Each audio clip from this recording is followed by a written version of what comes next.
দলগতভাবে ডিসেম্বর মাসটা একেবারেই ভালো কাটেনি জাসপ্রীত বুমরার। তবে অস্ট্রেলিয়ার বিপক্ষে বল হাতে ভারত পেসার ছিলেন দুর্দান্ত ছন্দে। পুরো সিরিজেই সমস্যায় ফেলেছেন প্রতিপক্ষের ব্যাটারদের।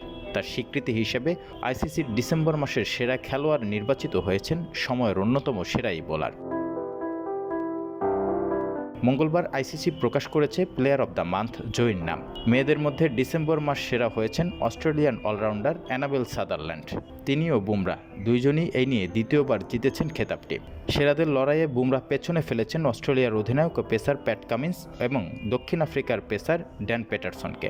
এই দুজনই বেশ ভালো করলেও গেল মাসে বুমরা বল হাতে যে ঝড় তুলেছেন তাতে অন্য কেউ এটি জিতলে বরং সেটাই হতো বিস্ময়কর। বর্ডার গাভাস্কার ট্রফির ৩টি ম্যাচ হয়েছে ডিসেম্বর মাসে। সেখানে মাত্র 14.22 গড়ে বুমরা নেন 22 উইকেট। প্রথমটিতে 4 উইকেট নেয়ার পর ব্রিসবেনে ফাইফার সহ নেন 9 উইকেট। আর মেলবোর্নে বক্সিং ডে টেস্টে 2 ইনিংস মিলে ফাইফার সহ ফের নেন 9 উইকেট।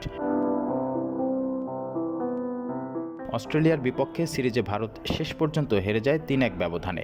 তবে 32 উইকেট নিয়ে সিরিজ সেরা হন বুমরা। এই সিরিজ চলাকালীন ইতিহাসের চতুর্থতম বোলার হিসাবে 200 উইকেট নেন, যেখানে গড় ছিল 20-এরও কম, যা তার আগে আর কেউই করতে পারেননি।